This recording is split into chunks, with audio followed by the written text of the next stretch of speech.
Gotta love Devon. G'day.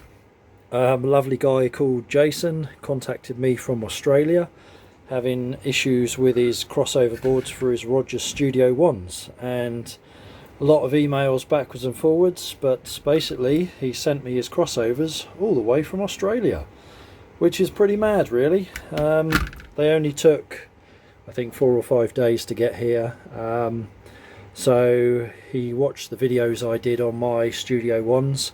It's a speaker I'm quite familiar with, also the export monitor and LS3/6. They're all very similar.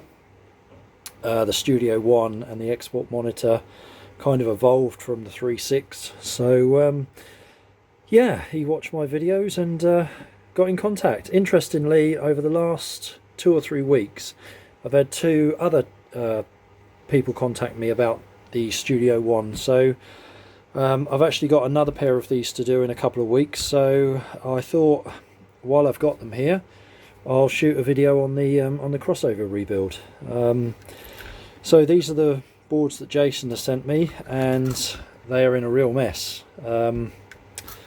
Yeah, it's not often you see crossover boards this damaged in terms of heat, but they've also been mucked around with quite a lot as well. So if we take a look at this board here, we've got original inductors, so 2 iron core on the woofer.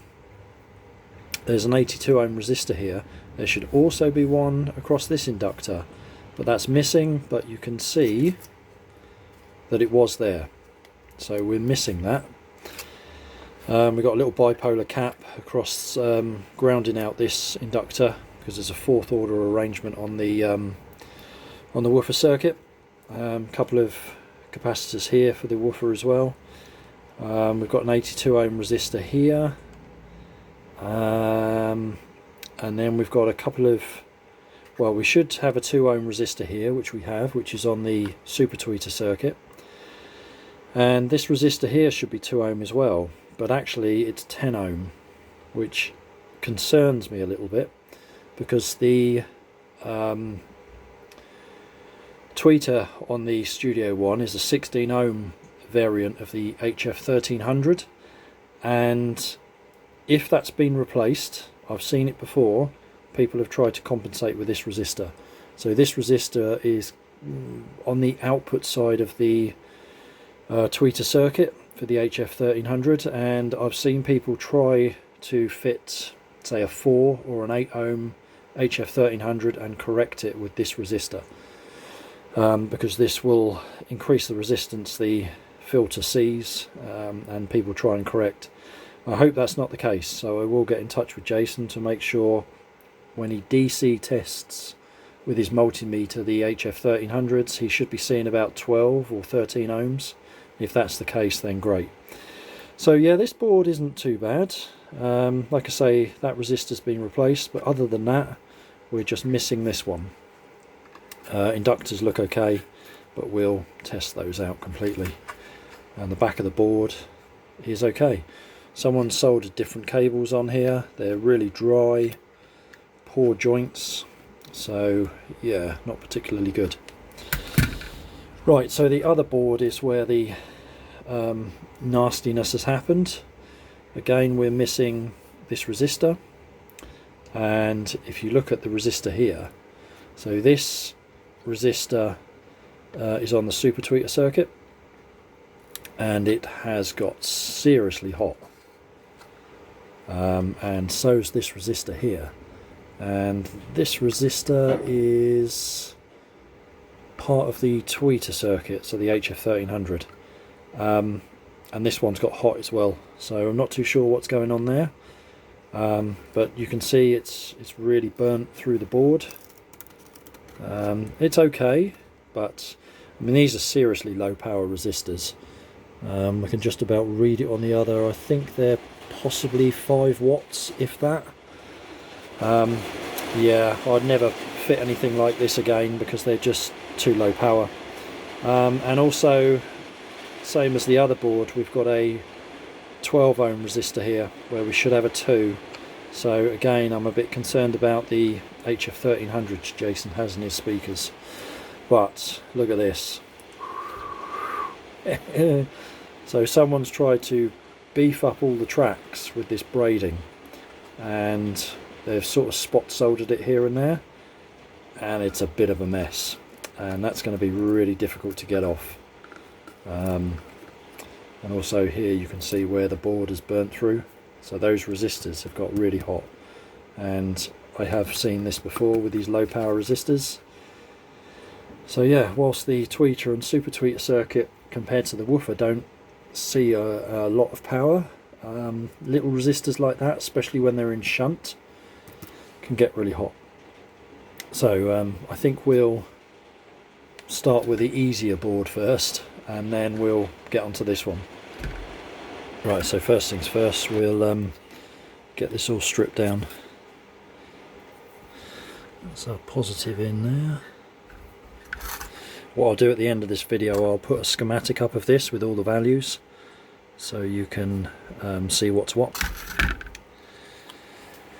Yeah, so the components that we've got, I'll let you have a look at those. So Solon polycaps I'm using on these. I find these work really well with this and the export monitor, and some resistors. Yeah, to take the place of those teeny tiny little things. So yeah, proper components, and having my own set of these, I know how well they sound, how well they measure afterwards, so it's a good upgrade. Yeah, so it's a bit mad really having someone send me these all the way from Australia.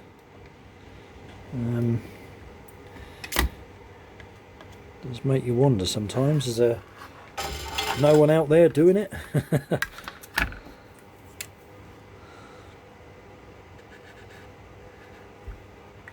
Right, I'll get these stripped off and then we'll come back to it. Right, so that's all the old components removed. So what I want to do now is clean up all of these little holes, and I just do that with a fiberglass pen. So just to get rid of all the corrosion from where the old flux has been there. And I find a lot of Rogers crossovers are quite corroded, so it's just nice to clean them up again.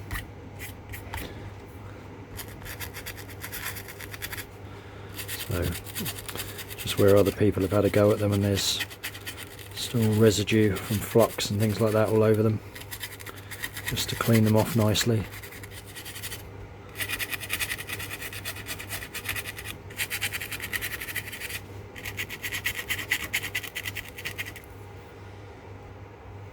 I don't know what wire's been used on this, but it's been so badly soldered. It's so dry. You just don't need to use cable this big. It's pointless. I mean, look how bad the resistance on that joint must be really high. You know, with this really large cable you use, you've got to make the ends off. And if you can't get enough heat in it to do that, then yeah, you're kind of taking a step backwards, really. There we go. Much better. Right, so the next thing I want to do is really have a look at these inductors, make sure everything's okay, and get the values marked on them as well.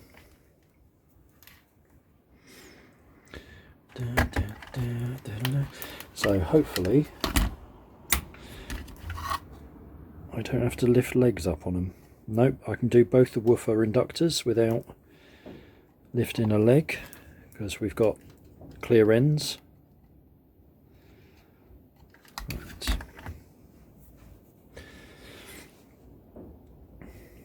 So 1.55 millihenry. I always mark these on when I do crossovers.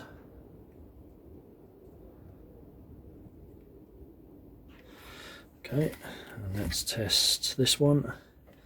I think from memory this is about 1.9.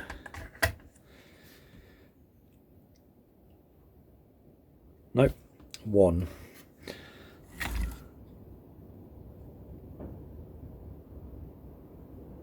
Okay, obviously we double check this against the other one as well, but yeah, those values look right. We come in on the positive, so we'll have the larger inductor first, then the smaller. Right, let's have a look at these two. So one for each tweeter. Yep, so we can test them both without lifting the legs up, because we've got all the other components off.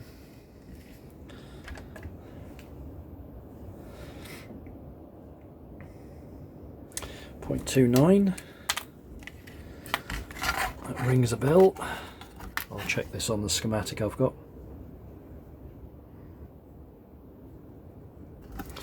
Let's make sure we can do the other. So nothing there, nothing there. Yep.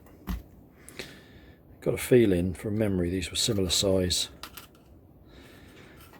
Might not pick up there. Let's see.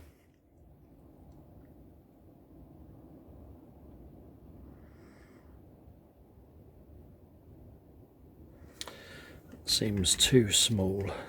Mind you, it's on the super tweeter circuit, so it probably is that small.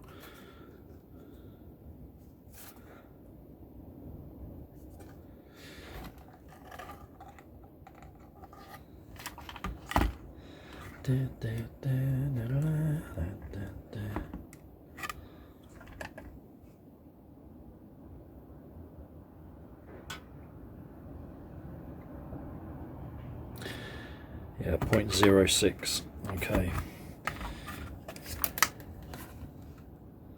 0.06.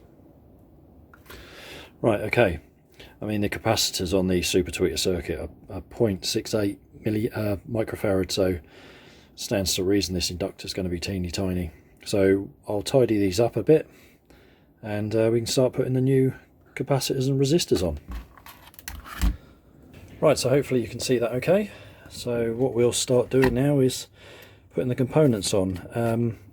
I'll probably have to move a few things round because we are fairly tight on space, but that's not a problem. So what we'll do our two 82 ohm resistors first across our woofer inductors. And the good thing with these resistors, actually one of the reasons why I'm using them on this board, is there's a recess at the back, so you can actually dress your leads underneath. But these pretty much fit as they are. So obviously I've stripped this one down. I haven't stripped that one down. Do them one at a time so you can always reference the other. I know this board pretty well. I have the schematic, so I can't go too wrong. Yeah, just a fail-safe way of doing things really. So just wait for this all to warm up and we'll crack on.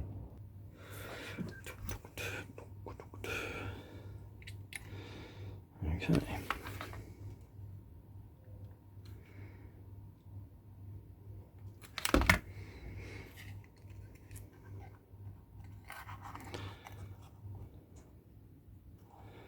Try and keep things nice and straight.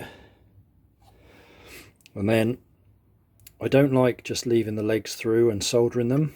I like to fold them down, and then I can get more solder on them, because quite often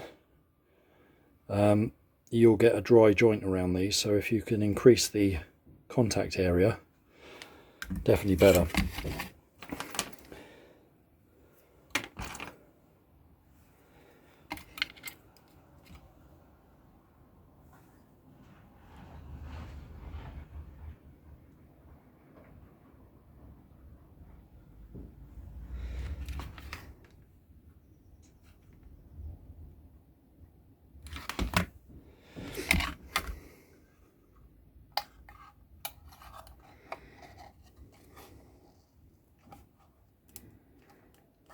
Okay, so fold those back and we get those soldered in. So I try and solder each component one at a time. That way it's hard to forget what you've done.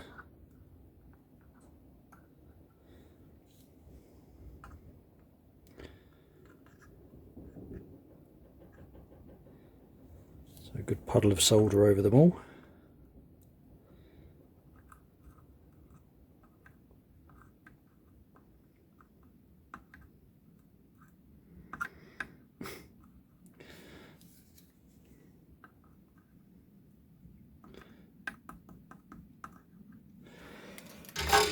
Alright, some are easier than others.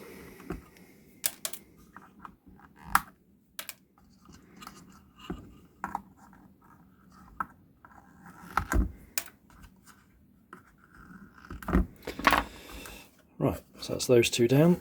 So next we'll deal with this 6.8, no, in fact we'll put this 33 ohm resistor in here, and then we know what space we've got for this capacitor, because I'm going to use two 3.3s to make this up. So 33 ohm, if I can find it. There we go.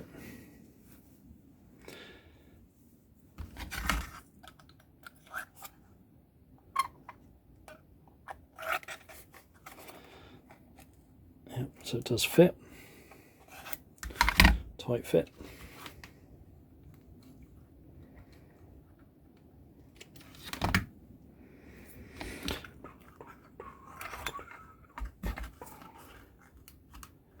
Okay.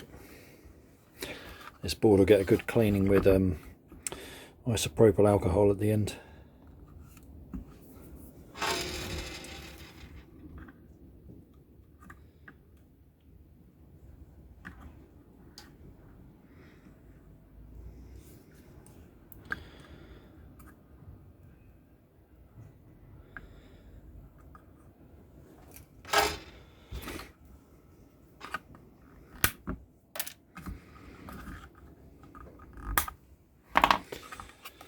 Right, so now we want to do these caps here.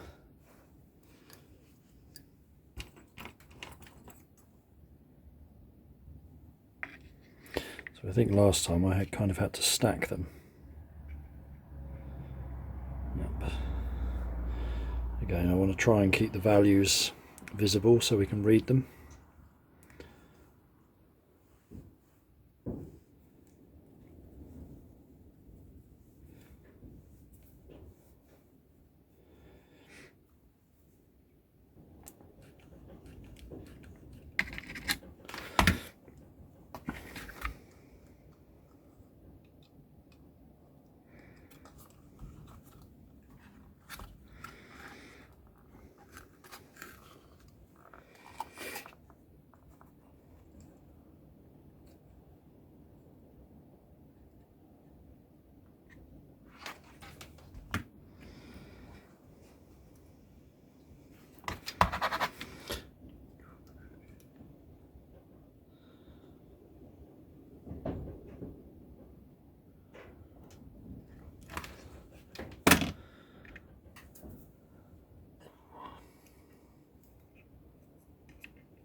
Right, okay.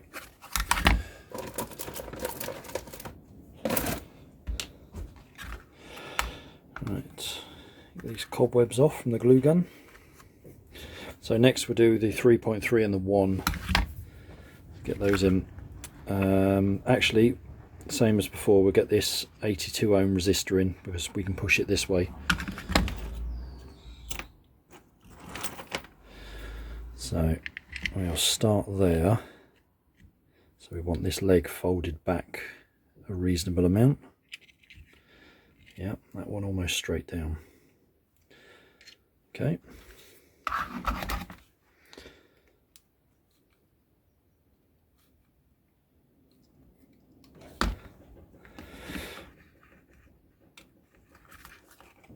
All right. There we go. tight fit, these boards, they really are. So spend your time setting everything out.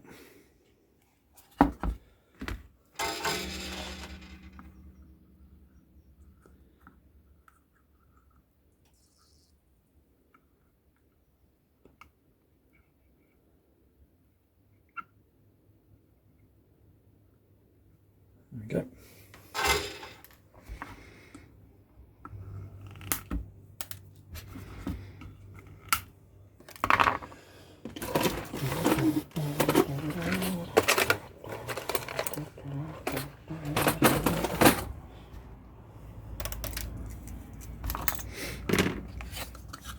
Okay, so we've got 3.3 that will just fit in there, so that leg down, that leg with a little kick on it.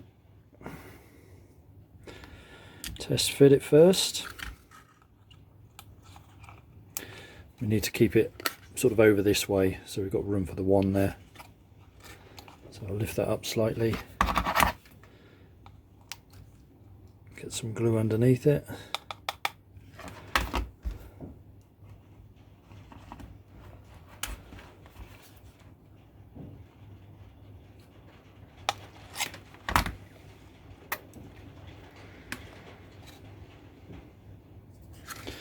Good. Fold that back that way. And we'll get the 1 ohm, the 1 microfarad in there as well. There we are.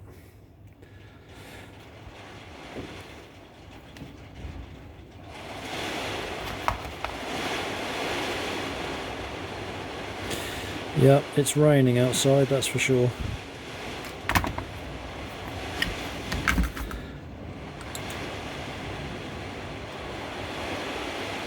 Okay.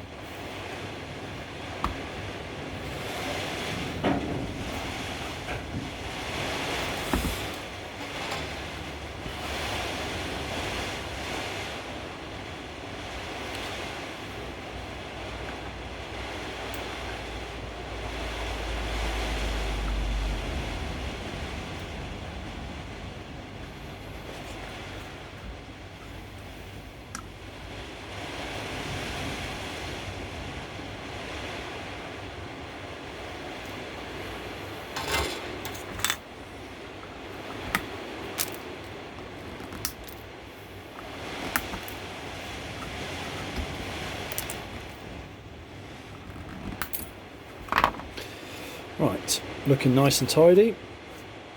Components are going in well.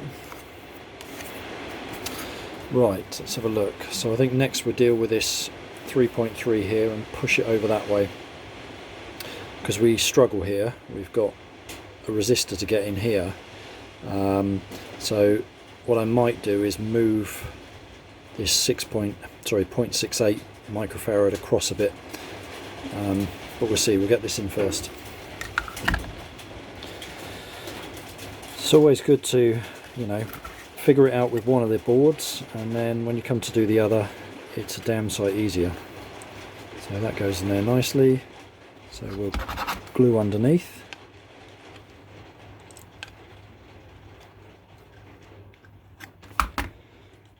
Stick that down. Try and keep them nice and square.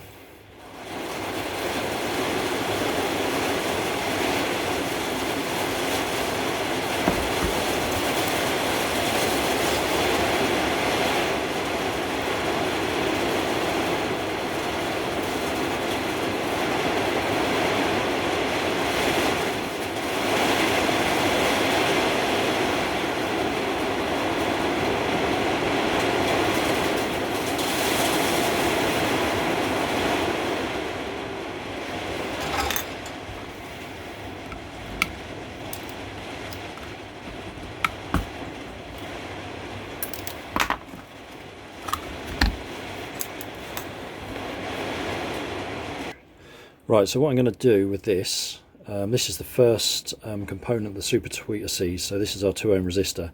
This is our positive rail here. So I'm going to drill a new hole up here to pick up the positive rail, and then we'll go in here but come underneath to pick up our capacitor here. That way we should just fit in there. Right, so that's gone in there. Teeny bit of overlap, but that's what I had on the others I've done. So we can pick up the positive here, so we can fold that back, and then we can pick up our capacitor here. So what I'll do, I'll go back up like that, and then we can easily pick that up nicely there.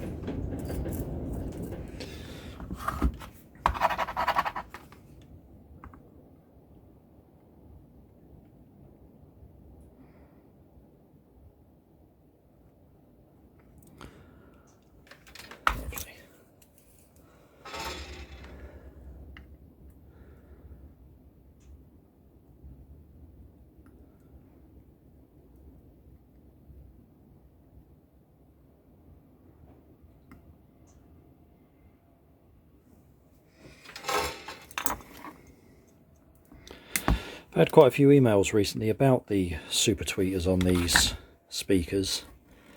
A lot of people questioning whether they're actually working, and the super tweeter plays from about 9,000 hertz upwards, so it's, for a lot of people, especially as you get older, it's difficult to hear that. But whilst you can't specifically pick it out, if you disconnect it and then listen to a track, that's when you'll tell. Because it's, whilst it's playing very high, it augments the frequencies below it as well. So that's a kind of good way of doing it. Right, so we'll go in there and fold this leg back. So this is a little 0.68 microfarad on the super tweeter circuit. So that's going to go in there, keeping the writing so we can read it.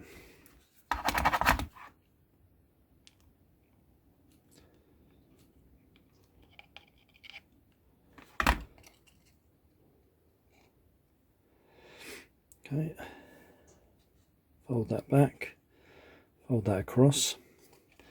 If you get the opportunity to pick up another component with your lead wire off your component you're putting in, then great.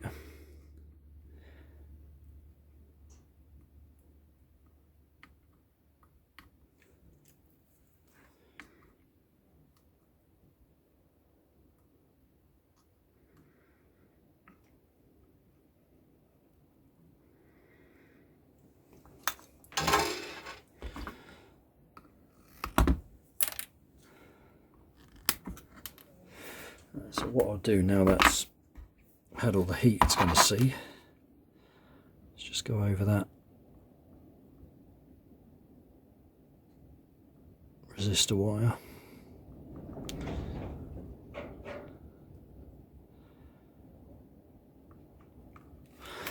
There we go. Right.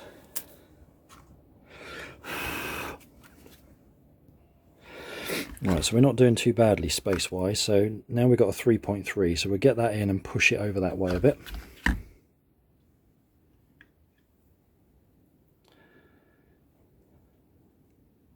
Dress your legs up.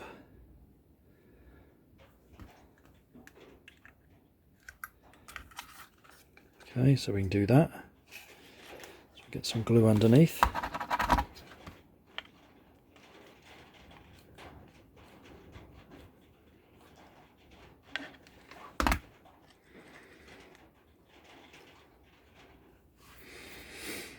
Good, good, good.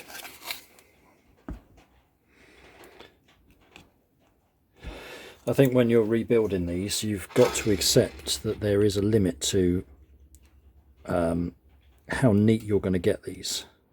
You know, you're using different components, which are a different physical size to the size that the board was designed for. So, you know, just take your time. Dress them as best you can, and you should be alright. See, it's not looking bad. Right, so we've got a little 0.68 to go in there, but I'm going to do this resistor first and try and keep it over that way. So we'll put one leg straight down, fold the other back to go into here. So that's the other 2 ohm resistor. Yeah, so we're doing all right with this.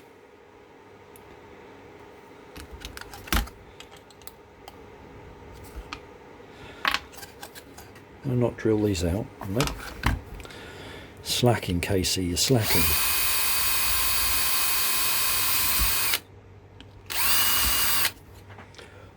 Right.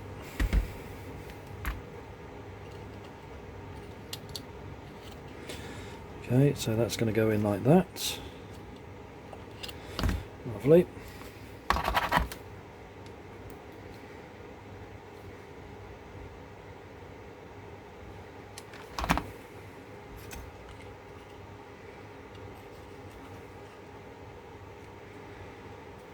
There we go. Legs over.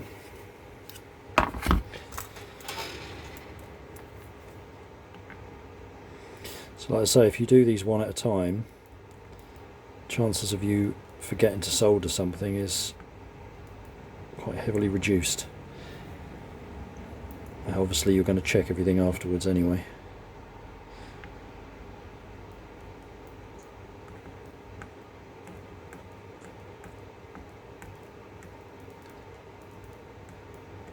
Trying to cover that hole, there we go.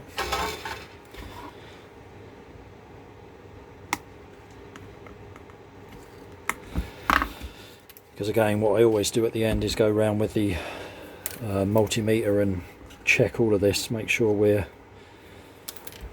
have continuity where we should, and make sure that there's no short circuits, that sort of thing. Okay, so our 0.68, let's wang that in there. Okay, so we're going to go down with that leg and offset that leg.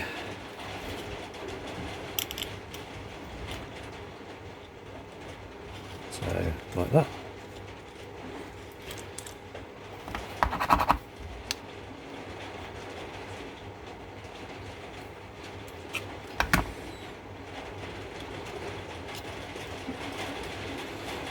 Okay, again keeping it up so you can read all the values.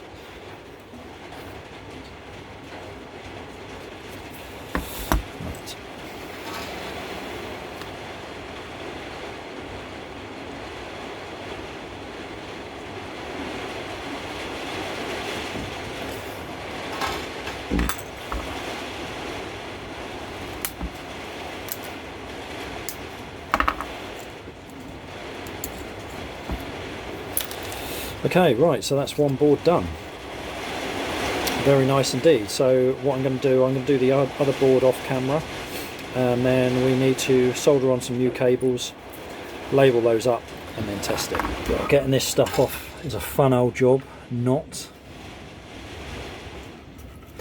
So what they've done is, hang on a sec, they've just run this braiding on top of the traces to kind of increase its cross-sectional area. This is big enough, it doesn't need this is not helping.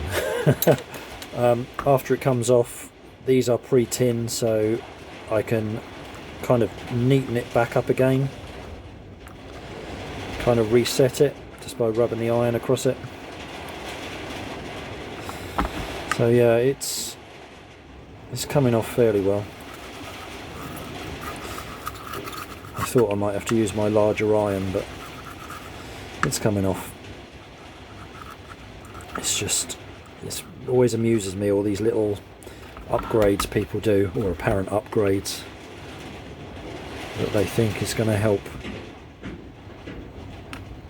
I mean, this is steel as well, it's awful stuff. You don't want really any steel in the signal path if you can avoid it.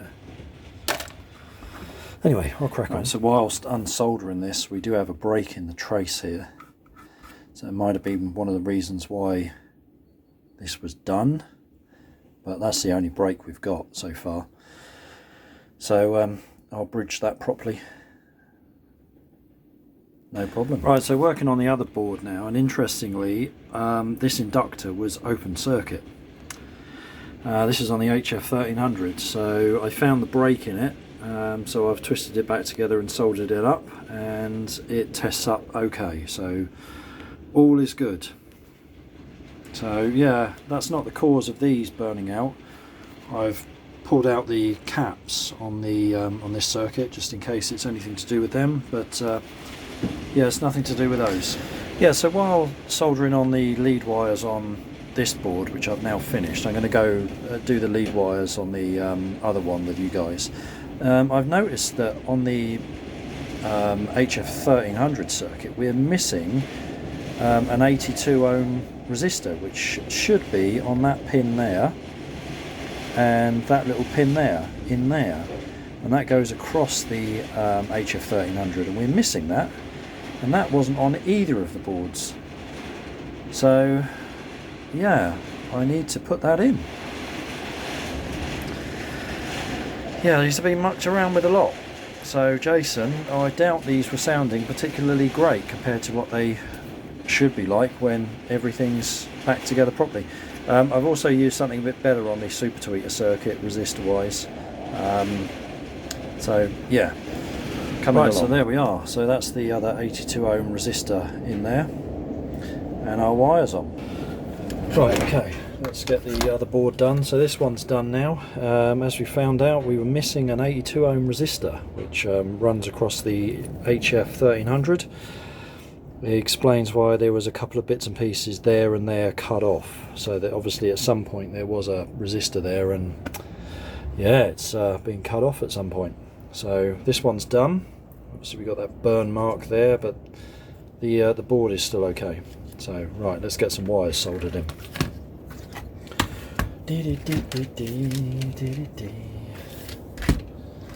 Right, just going to do our positive and negative in first.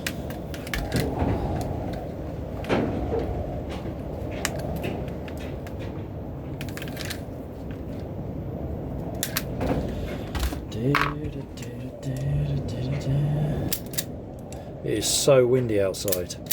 We've got a yellow weather warning at the moment for wind, and yeah, it is really going for it. So sorry about the noise. So wire through like that, bent back against the track, and then we can solder it all up.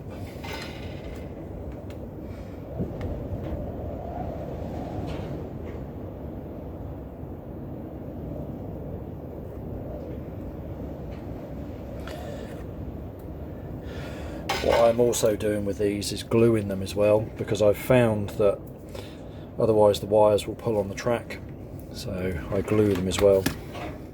That's quite specific to this particular speaker, or this particular crossover.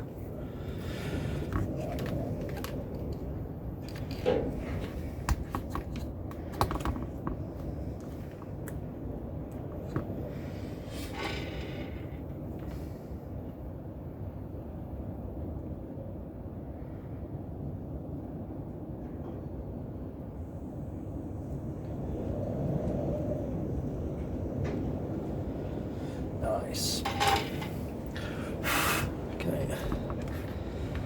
Alright, so that's our positive and negative in. God.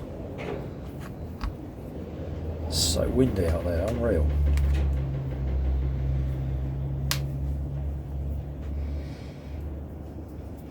So these cables will all get labelled, so it's very easy just to solder them back on onto the drivers.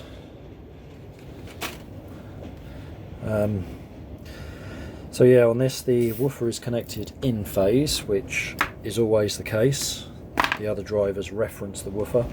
The HF 1300 is connected out of phase, and the T27 super tweeter in phase.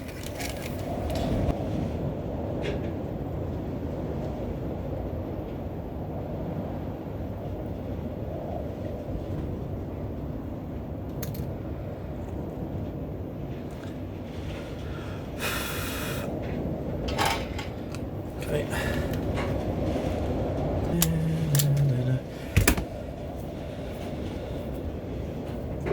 Yeah, so I've had a lot of emails about this particular model of speaker since doing the videos. So yeah, it's quite interesting really.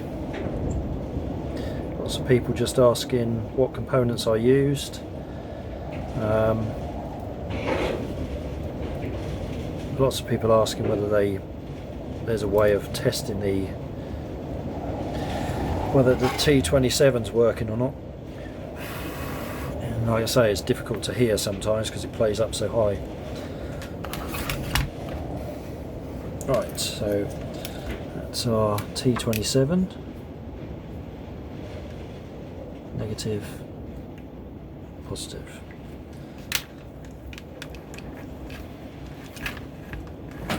So third order arrangement on the super tweeter, through the resistor, through the cap, carry on to this inductor down to ground, carry on to this cap and out to the tweeter positive.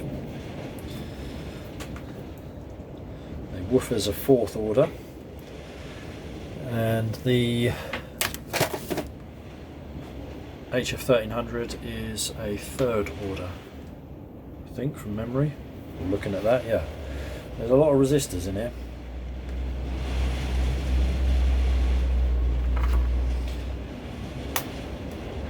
I think probably when they were designing the crossover, changing resistance value to tune the circuit, especially as some of these resistors are across the drivers, was the easier way than keep swapping capacitors and inductors.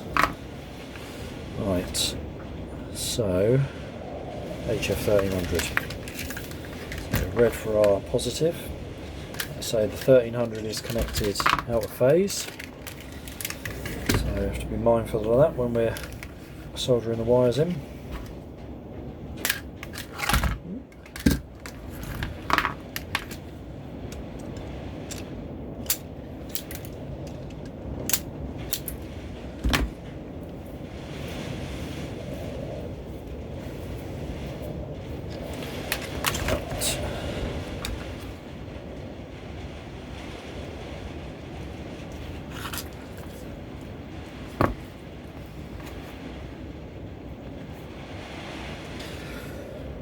Some more solder in a minute.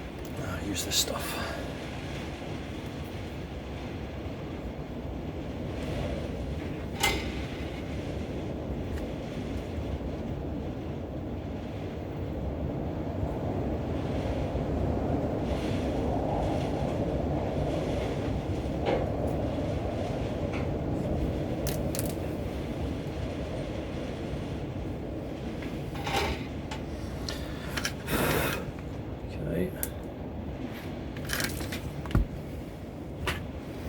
And now our red, which is actually connected to ground.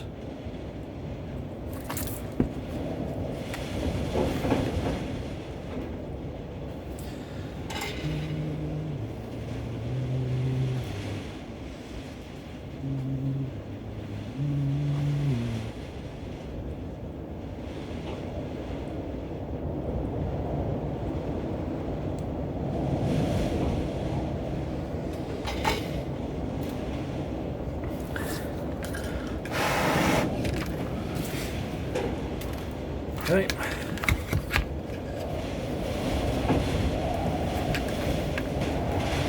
Man, it's windy.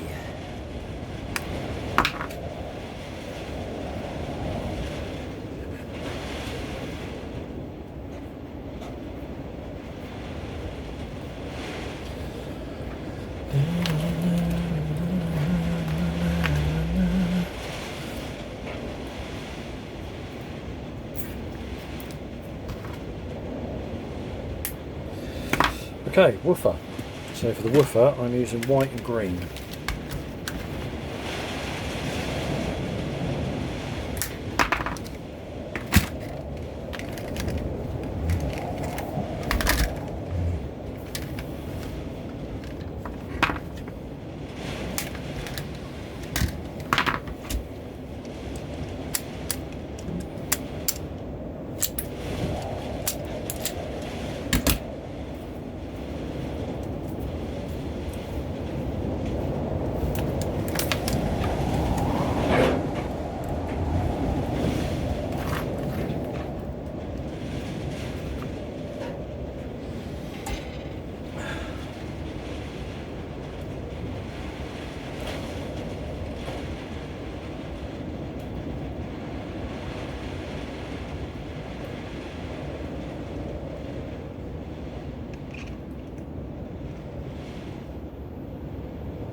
Always like to, when I'm putting the wiring through, obviously I'm going to solder to the track, but if I can pick up one of the components as well, that really helps.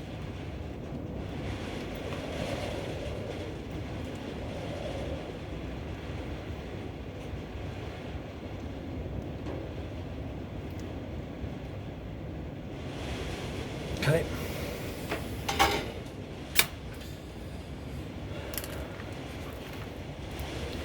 Right, so that's our woofer.